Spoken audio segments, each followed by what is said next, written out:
I'm going to do a, well, I was going to say quick video, but I assume this will get very long and rambly very soon.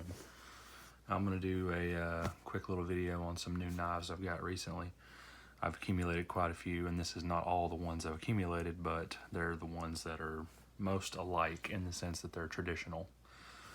I guess I'll start with one that's off screen. And this is not new by any means to me, but it's new in the sense that I haven't made a video of it.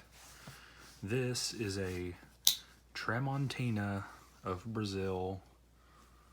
Well, if you're familiar with this kind of knife, this is known as a 007 knife, which is a copy of an old K-bar knife that was very popular among criminals in the 70s in New York.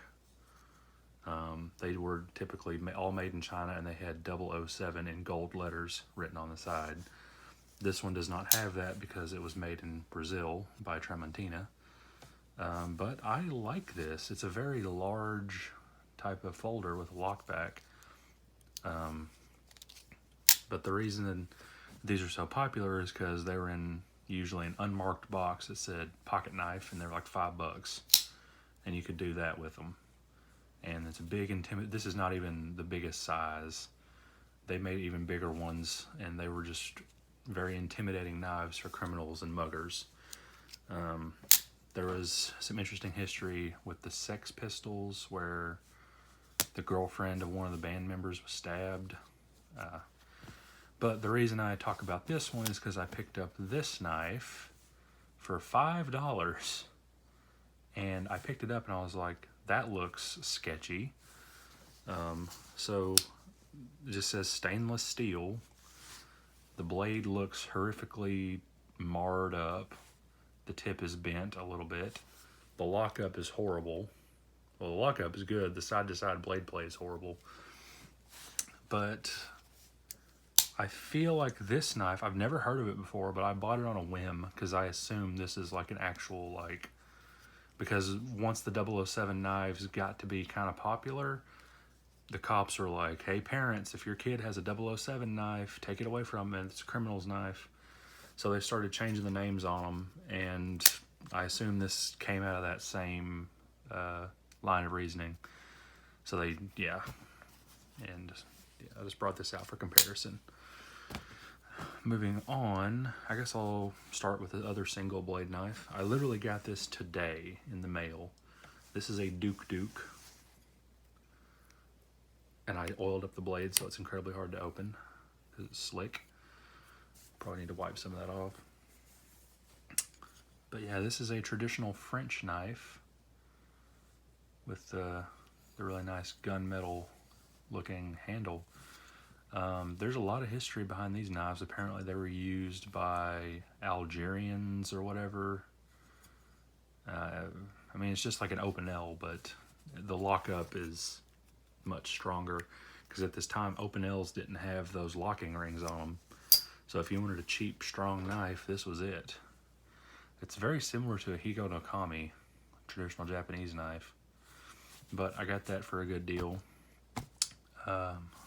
On to, I guess I'll start with this ulster. This is an ulster I got for $25. It's got the 2-line tang stamp and nothing else anywhere. It's still got good springs on it. It's got the old style can opener. Oop. Bottle opener. And the awl still has the bail. It's in really good shape for, I'm not familiar with ulster knives, but I like this one a lot. And then I got this before I got the ulster knife. This is a Rough Rider classic carbon with G10 scales, or G10 or micarta, one of the two. And I forced a patina on the blades, and it's pretty much just like the ulster. Well, it's closer to some other knife that's on this bed at the moment. It's got all the old tools.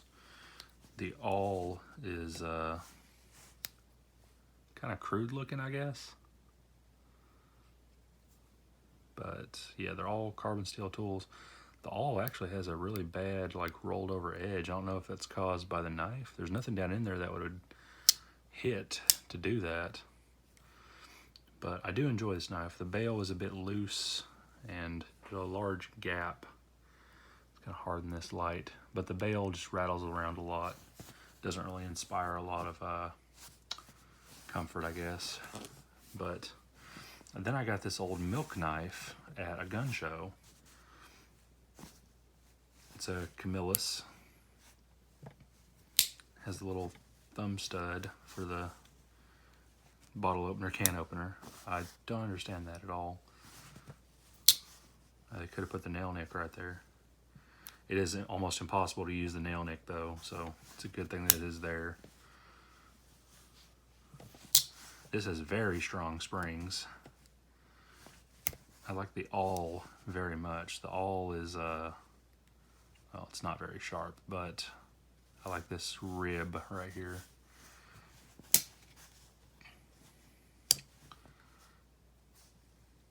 Blade is scratched all to pieces, and yeah, but it's still sharp.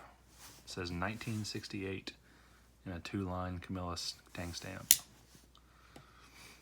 Now, I could go one of two ways. I could go to the other Camillus, or I could go to this knife, because this knife and this knife are pretty similar, really. So I think I'll just go to this one. I got this for a absurd deal. This is a Winger Delamont stainless soldat knife with the A-lock scales and the bail. I can't remember if I just said how much I paid for it, but I paid $25 for it. That to me is insane. Because you see these going for a lot, and this thing is in immaculate shape, aside from a few scratches on the blade.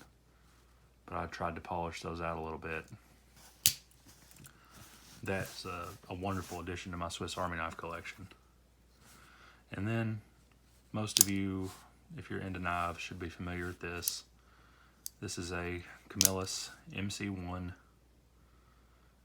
Camillus, New York, USA. Has the strap cutter. I love this thing. I've been looking for one for a long time, and I saw it at the same gun show that I bought this other one. I bought like 6 knives from a guy to get a little bit of a better deal at once. And I just love this. It fires a little weakly, and it doesn't lock up if you have it angled anywhere approaching down. But yeah, that's just old switchblade design. A lot of rattling. There's not really, from what I've seen, they're all like that, and there's nothing you can do about it. The construction's really good on it. I mean, this thing has no wobble whatsoever. That's rock solid. And I do very much appreciate that the bail is on the same axis as the blade, because within 5 minutes of playing around with this thing, I managed to close the blade on the bail. Not a fun time. Had to grind that out. Well, I say grind, a few passes on the work sharp. But I very much like that feature. Well, that pretty much draws this video to a close. Again, I've gotten other knives. I just feel like these knives all fit within the same general category of traditional.